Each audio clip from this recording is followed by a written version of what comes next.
Y'all ready to go out in it? Not really. Look at the stuff that's pulling up by the wood chips. Like, we could lose Ben. Oh my gosh. He would just disappear. Look at this. We have like a creek running through the property now. The chickens are like, no. I put their food inside so they didn't have to come out in it. That's good. Y'all ready to go out in this rain? Yeah. Ezra, you ready to go out in this rain? Oh, only great. I want to take a shower. I want to take a shower. Yeah. What do you think, Benny? You ready to go out in the rain? Take a shower? This is a lot of rain.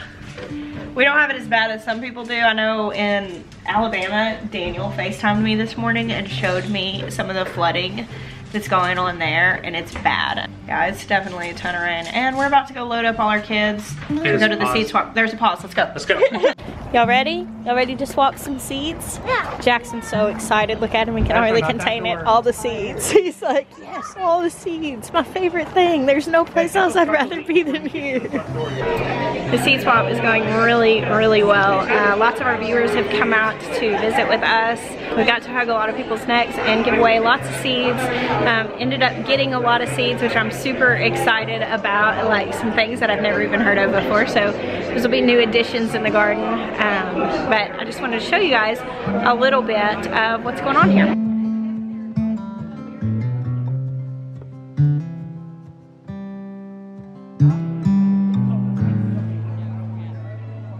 The seed swap was really wonderful. I'm home now, obviously. Several viewers brought me special seeds, some of the things that they love to grow, which was really, really cool. So thank you guys, all of you who came and met us, and for those of you who brought seeds for me. It's almost sundown and I wanted to walk out here in the garden since the rain has finally stopped. Can y'all hear that? I don't know if this is gonna pick it up, if it's just gonna pick up the wind.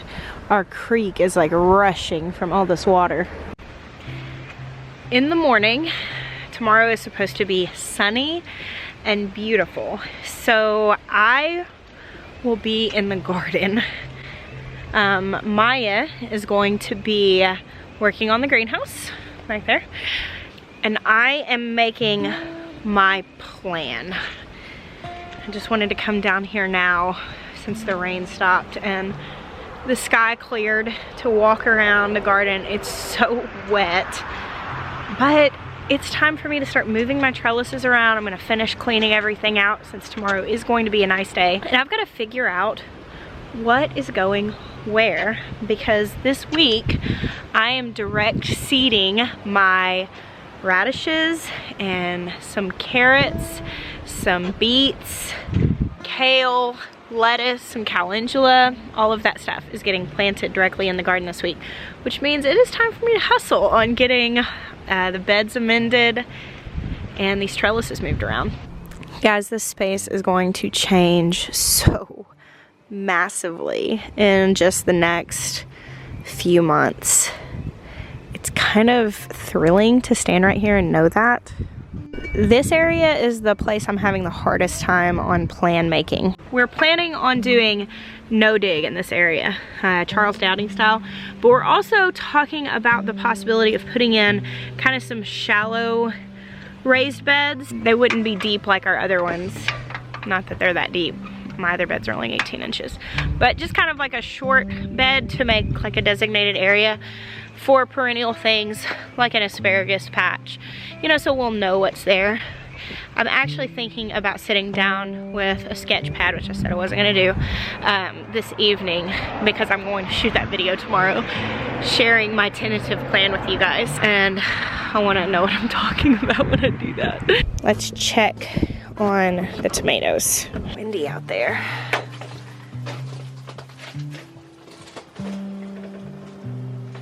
Everything's looking good. The thing I run into with garden planning is probably the same problem many people run into. And it's funny because I know I'm aware of the fact that I have a huge garden, but I want a bigger garden. I want more space. I want to grow all the things. But really you can only keep up with so much. You can only use so much. And I can't grow things just for the sake of seeing how they grow. I'm hoping that that cottage garden space really kind of scratches the itch of wanting to plant all the flowers.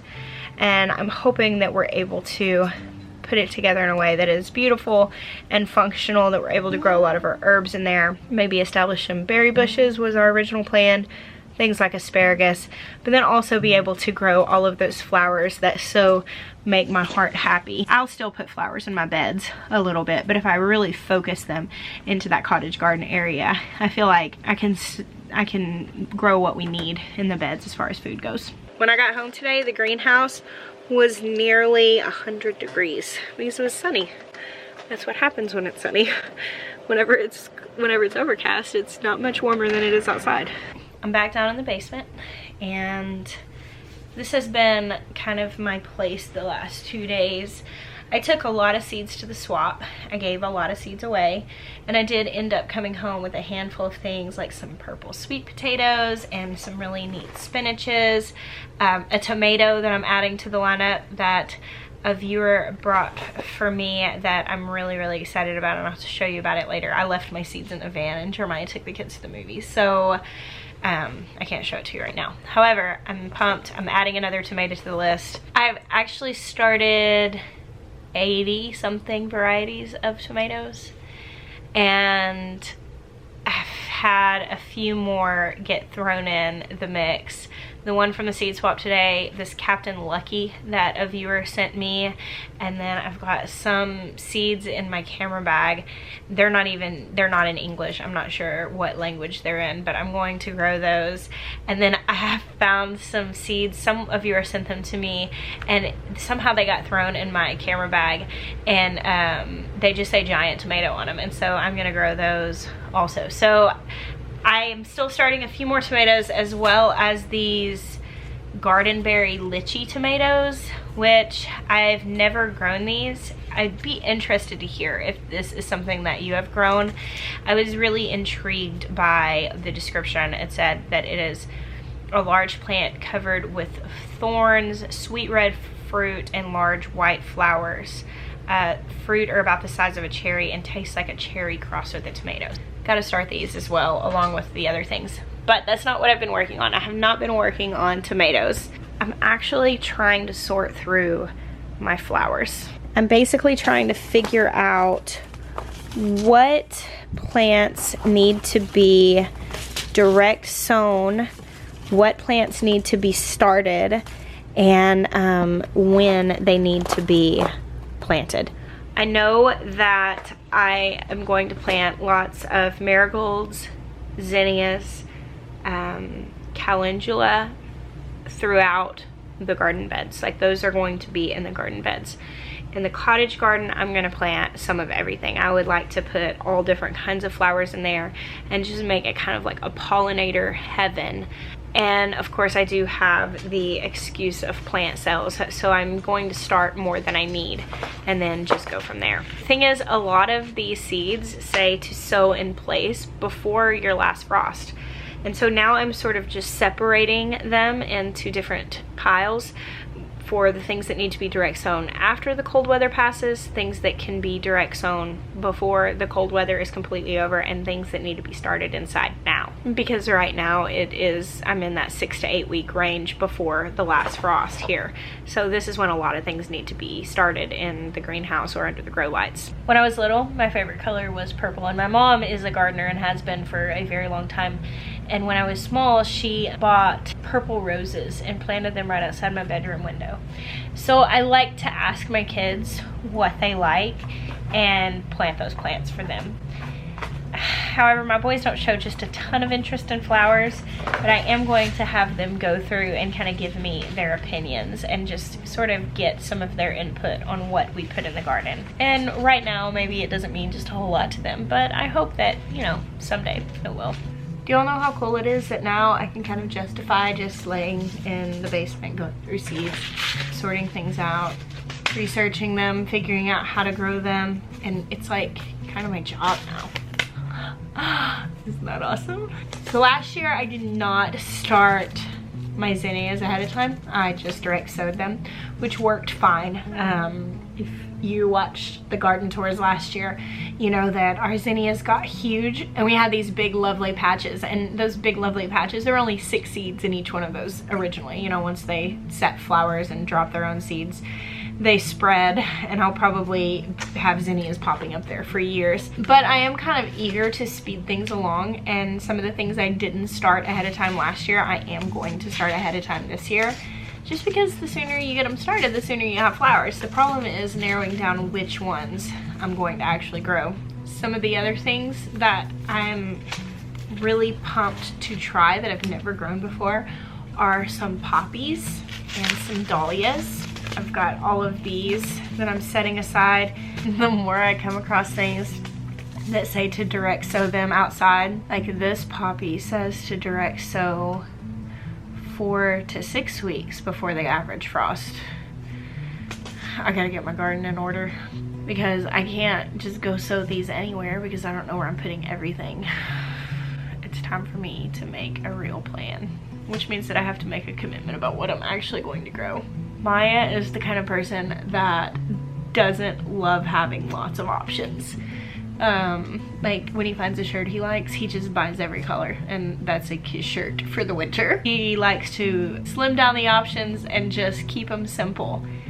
I, on the other hand, I don't want to miss out on any of the options, and I get myself into these situations, like with my seeds. I have so many options. I can't possibly grow all of it, and so I avoid the moment of making the commitment of what I actually am gonna grow. Oh man, this is gonna be an interesting week because it's time to start sowing the garden. It's time to make a plan. So, I think I have too many flower seeds. That's probably too many. That's not even including the zinnias. Or the sunflowers. Or the calendulas. Or the borage. Somebody tell me I can't grow all these flowers. Someone please have the voice of reason and tell me, Jess, just pick a few. You don't have to start all those flower seeds. Your garden will be fine without them. Anybody want to throw that one out there? Speaking of zinnias, look at those.